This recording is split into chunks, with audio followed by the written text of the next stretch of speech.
Hello YouTube, I'm back. This is the third video in the series of videos on how to do my star inlay. Today we're going to be prepping the wedges we cut in the last video for veneer work. This is a pretty simple process. It's not very involved. It shouldn't take too long to do. I'm trying to break my videos down into 15-minute videos. That way you don't lose interest too quick and they're easier to focus on each individual step. So let's go ahead and get started. Now that you've cut the wedges, you'll notice that the tapered edge of the wedge, the fine edge, is not straight. It's a little bit wavy. So we want to trim that down so that they're all even. In this case, the shortest point was 1.25 inches. So I cut myself a piece of solid surface block that's about 1 3/8 inches wide because I want to glue a stopper on the back of it. This is going to allow me to place each individual wedge in there and have a straight edge to trim them with. That way I can be consistent on every single cut. As you can see, this is a very simple jig. As you can see in the next two pictures, you can put your wedge in this jig one of two ways.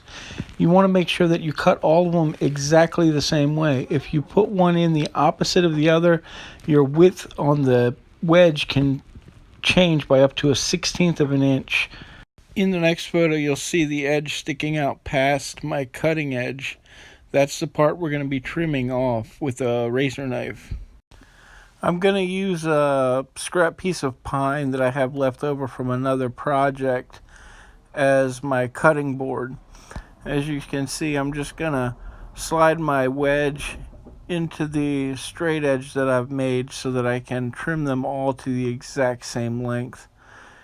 It's pretty simple to do this.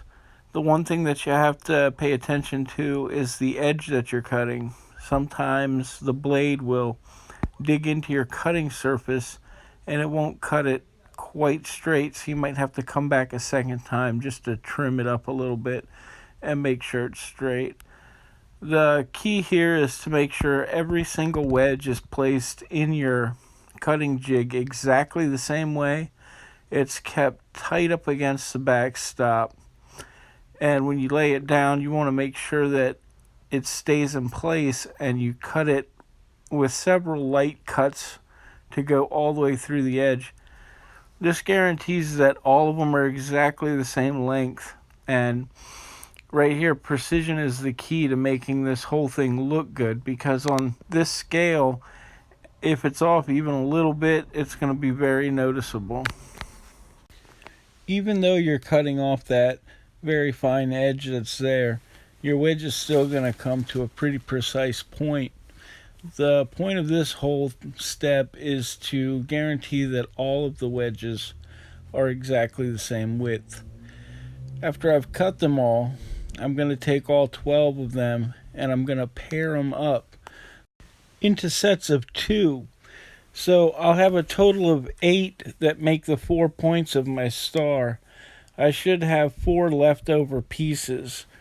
One of those leftover pieces, if this is the first time you're doing this star, you're going to need for your next table saw jig. So you want to set one of those aside as well. So overall, you're going to need a total of 9 wedges in order to move on to the next step. I filmed this entire process in real time so you can get an idea of how long it takes to actually cut these pieces. From start to finish, it took about 4 minutes to cut all 12 pieces and pair them up.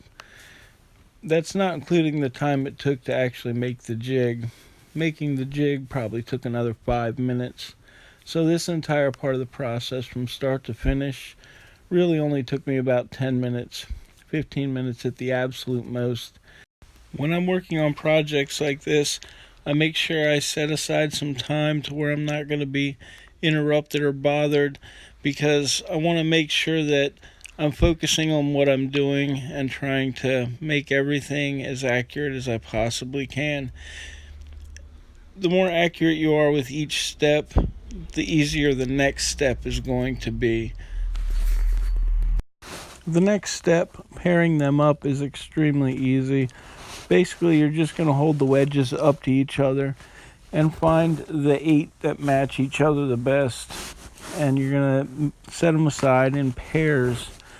And usually what I'll do is, after I've paired them up, I will number them.